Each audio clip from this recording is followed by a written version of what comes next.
ఆలు లేదు సూలు లేదు అల్లుడి పేరు సోమలింగం అనే సామెత విన్నారా? ఇప్పుడు జనసేన సోషల్ మీడియా వింగ్ చేస్తున్న పోస్టులు చూస్తుంటే అలాగే అనిపిస్తోంది. మే 13న అలా పోలింగ్ ముగిసిందో లేదో ఇలా కృతజ్ఞతా పోస్టులు పెట్టడం మొదలు పెట్టారు. ఎన్నికల్లో పవన్ కళ్యాణ్ కు సహకరించిన టీడీపీ నేత వర్మకు చాలా థ్యాంక్స్ అంటూ ఎక్స్ లో ఓ పోస్ట్ పెట్టారు.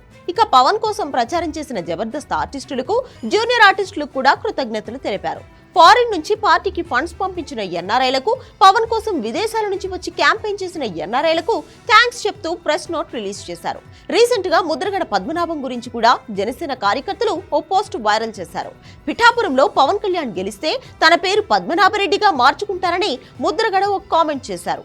పోలింగ్ అలా ముగిసిందో లేదో ముద్రగడ నామకరణ మహోత్సవ ఆహ్వానం అంటూ ఓ ఇన్విటేషన్ కార్డ్ తయారు చేసి సోషల్ మీడియాలో వైరల్ చేశారు జనసేన కార్యకర్తలు.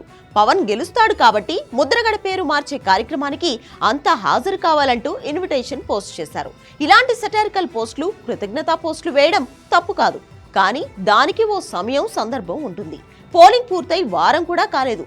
పిఠాపురంలో పరిస్థితి అనుకూలంగానే ఉన్నా రిజల్ట్ ఎలా వస్తుందో ఎవరూ చెప్పలేరు. అలాంటప్పుడు ఎంత అనుకువగా ఉంటే అంత బెటర్. అలా కాకుండా అప్పుడే గెలిచేశామనే ఇలాంటి పోస్టులు వేస్తే అది అత్యుత్సాహానికి సంకేతం తప్ప ఎలాంటి లాభం లేదు అంటున్నారు ఈ పోస్టులు చూసిన విశ్లేషకులు. గత ఎన్నికల్లో భీమవరంలో కూడా ఇదే పరిస్థితి కనిపించింది. పవన్ ఆల్మోస్ట్ గెలిచేశాడు అని అంతా అనుకున్నారు, కానీ ఫైనల్ రిజల్ట్ మాత్రం వేరుగా వచ్చింది. గతంలో పోలిస్తే ఇప్పుడు జనసేన పరిస్థితి మెరుగ్గానే ఉన్నప్పటికీ ఇలాంటి ముందు జాగ్రత్త చర్యలు పార్టీకి అంత మంచివి కావు అంటున్నారు రాజకీయ విశ్లేషకులు.